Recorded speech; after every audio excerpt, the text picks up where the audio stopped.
Hello everyone! In this video we are going to be learning about the economic concept of supply. Let's jump right in. So by definition, supply is the quantity of a product or service that businesses as a whole are willing to produce and sell at a certain price. Okay, our definition has a bunch of chunks to it, so let's break it down. First of all, when we talk about supply, just like when we talk about demand, we are talking about the quantity. Okay, the quantity of the product or service, whatever it is that the business does. But when we talk about supply, we're looking at it from the business's perspective. We are not talking about the consumers and how many people want it. That's demand. We're talking about the businesses. We're looking at all of them as a whole. So if we're looking at, for example, the product that is bananas, we would be looking at all of the different companies that grow and sell bananas as a whole. What is the overall quantity of bananas that all of the businesses as a whole that make them are willing to sell at a price?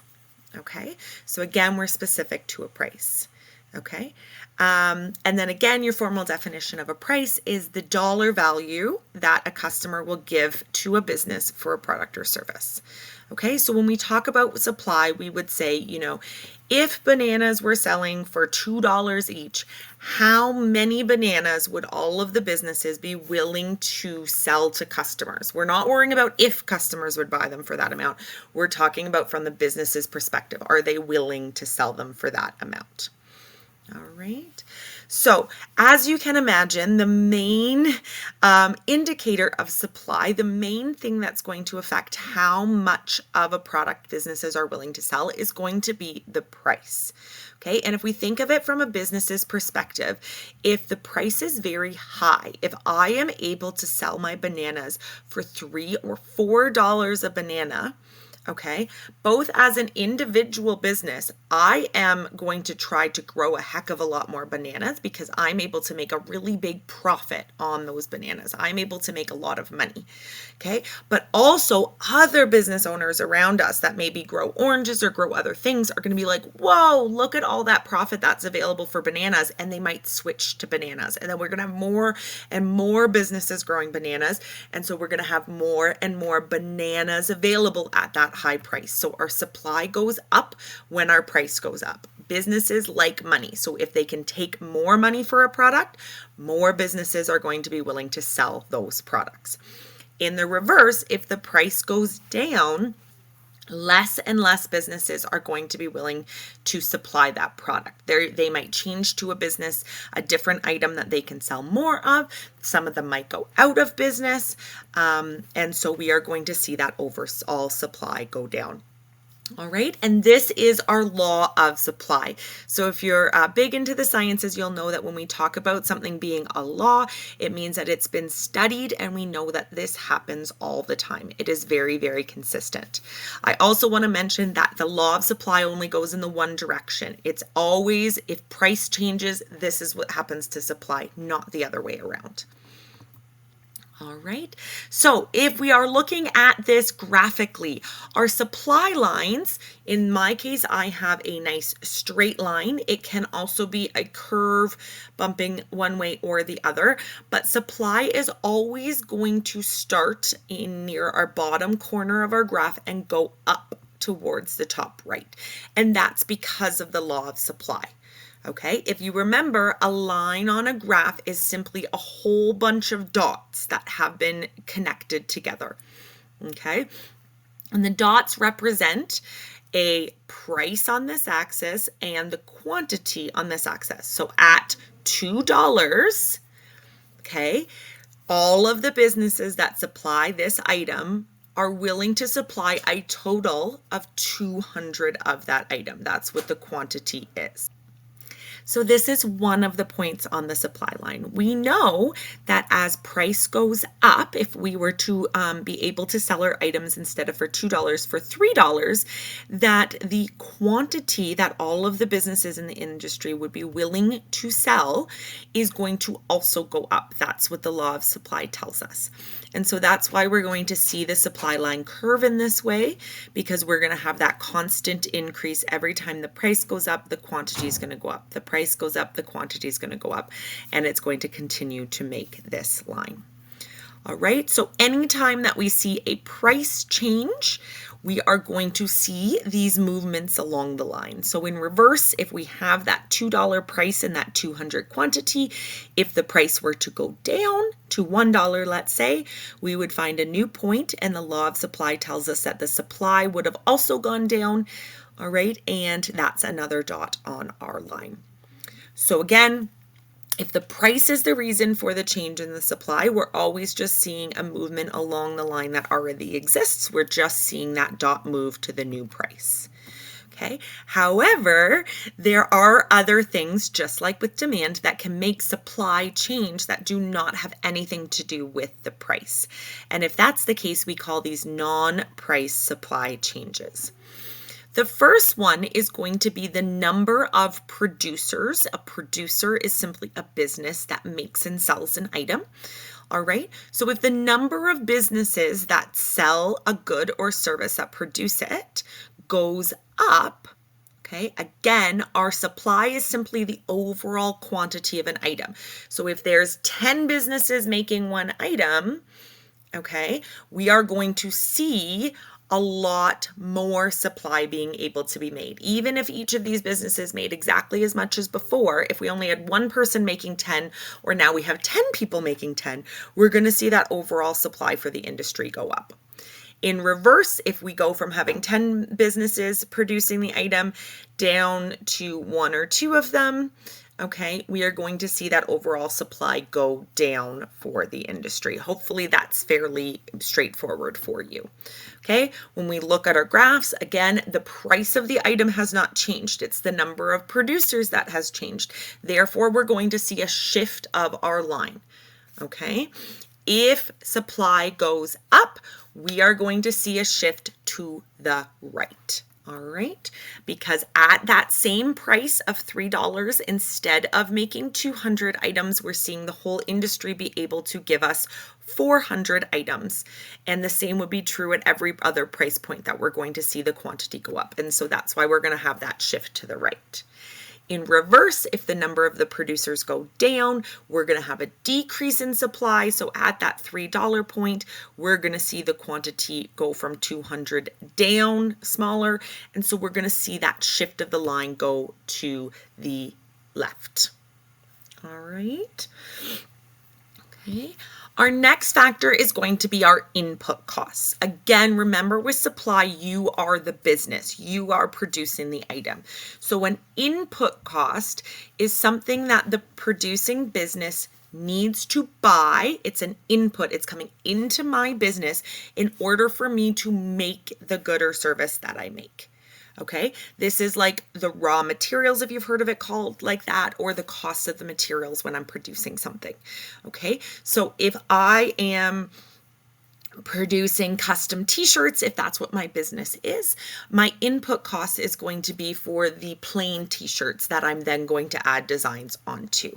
Okay, if I am a bakery and I'm making bread and muffins, my input costs are going to be my flour and my butter and my milk and all of my ingredients, the things that I use to produce my item. Okay, if the input costs go down, okay, if all of a sudden I'm able to get the same items for less money, okay, even if the price that I'm selling it at isn't going to change, if my costs go down, I'm able to make more money for each item that I am selling. Okay, let's think about it again. If our prices were here, okay, our prices were here and our costs used to be here, this little bit is the difference. This is the profit. This is the money I got to keep after I paid my costs. But if for whatever reason those costs come down, okay, now look, for every item I sell, this profit, this amount of money that I get to keep goes up. I make more money for items. So even though the price hasn't changed, okay, there's more profit to be made. And therefore, we are going to see the supply go up. I, as a business, am going to want to make and sell more items because I can make more money for each one. And other businesses might want to start doing it as well because there's more money to be made. In reverse, if that input costs go up, a great example of this was there was a huge shortage of tomatoes a few years ago, okay? And so on this burger that I'm seeing here, that tomato cost is going to go up. So if I used to be making, this much money in between here on my items, all of a sudden this cost comes up and my price doesn't change, I'm making almost no money on this sale anymore. And I'm not going to want to do that. So businesses might stop selling the item, and therefore the overall supply available to customers is going to go down. All right, if we look at our graphs, again, the input costs have changed. So there is a change in the price of something, but it's not the price of the item I'm selling. So it is not a price change, and I'm going to see the line shift. Okay, we know that if the input costs go down, supply is going to go up. So even if the price is still $3, I'm going to want to make more. So I'm going to see that shift to the right. And if the input costs go up, my supply goes down. So at that $3, we are going to have less available to us. And so we are going to see that shift to the left. Our next factor, and this is a huge one right now, is going to be technological improvements, okay? So again, with supply, we're focusing on the production of goods and services, how they are made. If we are able to get machines to make things for us, they're generally able to do it a lot faster than humans could. All right. And as you can imagine, if with the same amount of resources, a machine is able to make twice as many items as people were able to, then there's going to be twice as many of those items. And so therefore, we're going to see an increase in supply. All right. When we go to a graph, we know an increase in supply means that at the same dollar amount, we are going to see that quantity come up, which is going to result in that supply shift to the right. All right. Next is going to be our future expectations. And yes, this was one of the non-price factors from demand as well. So just make sure that you're keeping in mind who you are. You are a business.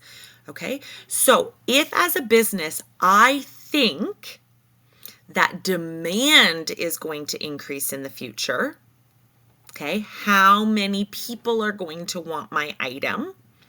Okay, then a smart business is going to prepare for that. All right. So if, for example, it is 2 or 3 weeks, maybe a month or two before a really big event or holiday, okay, it's pretty likely that businesses know that for that holiday, most people are going to buy more of a certain type of food, maybe more beverages, maybe certain types of decorations. Okay.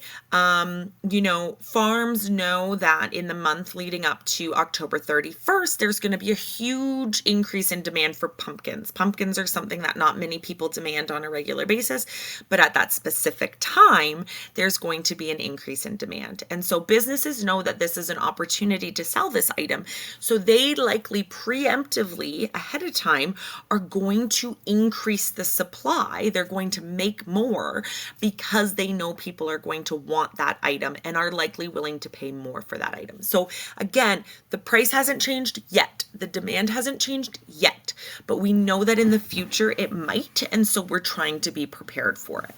Okay, so leading up to Halloween in the fall, we are expecting the demand to go up. And so we are seeing farmers growing more pumpkins and the supply is going to go up. A similar example might be before Valentine's Day. Okay, you see all of the stores all of a sudden having huge quantities of flowers that they didn't sell before. Okay, or huge quantities of heart-shaped products that they didn't sell before. Okay, there's a very specific time that there's going to be a big demand for that, and they are increasing the supply preemptively. Okay, but the reverse is also true. So if they expect demand to go down, then they are going to supply less. They're going to make less of that product or make none of it altogether. Okay, so likely we're not seeing these huge quantities of heart-shaped flowers being supplied in the middle of August. Okay, heart-shaped chocolates, because there's just not any demand for them at that time. So we're seeing that supply go down. All right. again, with our graph, it's future expectations. So the price hasn't changed today. Therefore, we're going to see a shift of our line. If the demand is expected to go up in the future, we know supply is going to increase, and that is a shift to the right. Okay, if we expect demand to go down in the future, supply is going to decrease, and that's going to be our shift to the left. All right, so just to recap the way that you're going to go about this, the very first thing we're going to remember always when we talk about supply is that we are the business that is producing the good. Okay, step one. Is it the price of the item I'm producing that's changing? If it is, then I am simply moving on the line, okay? And I'm doing it based off of the price. The price went up, I move on the line. The price went down, I move on the line. If you answer no to that question, then we are coming over here and we are going to see a shift in the line. If whatever thing that is non-price related is going to cause supply to increase, we're going to see that shift to the right. And if whatever that non-price change is causing supply to decrease, then we are going to see that shift to the left. So now all that's left to do is practice, practice, practice till you've got it straight in your brain.